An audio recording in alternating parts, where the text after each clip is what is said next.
अस्सलाम वालेकुम।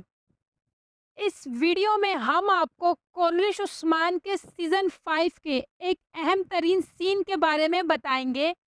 वो सीन है उस्मान बे और जेर कोताई अलब का सीन। जैसा कि हम सब जानते हैं कि जेर कोताई एक लंबे अरसे के बाद यानी शहर वापस आए हैं। पिछले 7 सालों से जेर कोताई एक जंदान में कैद थे। जंदान में जेर कोताई पर जालिमाना तशद्दुद भी किया गया।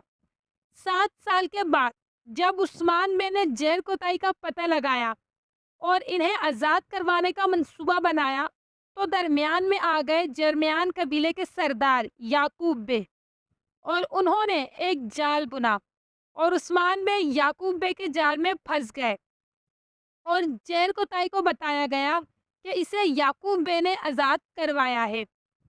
फिर जब जेर कोताई अलव वापस हवेली में आया और जब उसकी मुलाकात उलगुर खातून और अपने 7 साला बेटे जेर कोताई से हुई, तो वो सीन एक रुला देने वाला सीन था।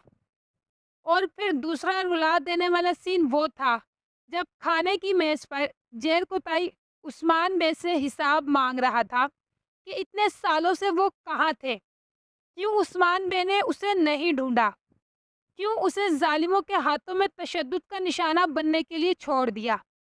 और इस क्यों का जवाब उस्मान बे के पास नहीं था।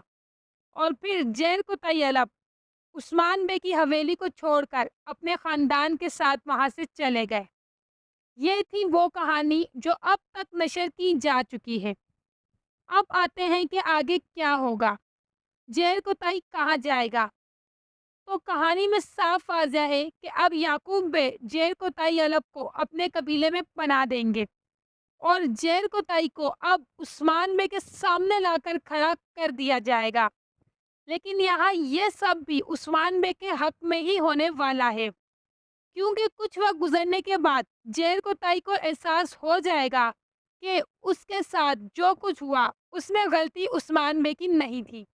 और जब याकूब बे उस्मान बे के खिलाफ मंसूबा बनाएंगे, तो जेर कोताई उस्मान बे को इस मंसूबे से आगाह कर देगा और इस तरह उस्मान बे याकूब बे को सब तुर्क सरदारान के सामने बेनकाब कर देंगे और फिर जेर कोताई अपने ख़ानदान के साथ एक बार फिर से महल में वापस आ जाएगा और उस्मान बे का एक ख़ास सिपाही बन जाएगा। वीडियो अच्छी लगी है तो वीडियो को लाइक करें और चैनल को सब्सक्राइब ज़रूर करना। शुक्रिया।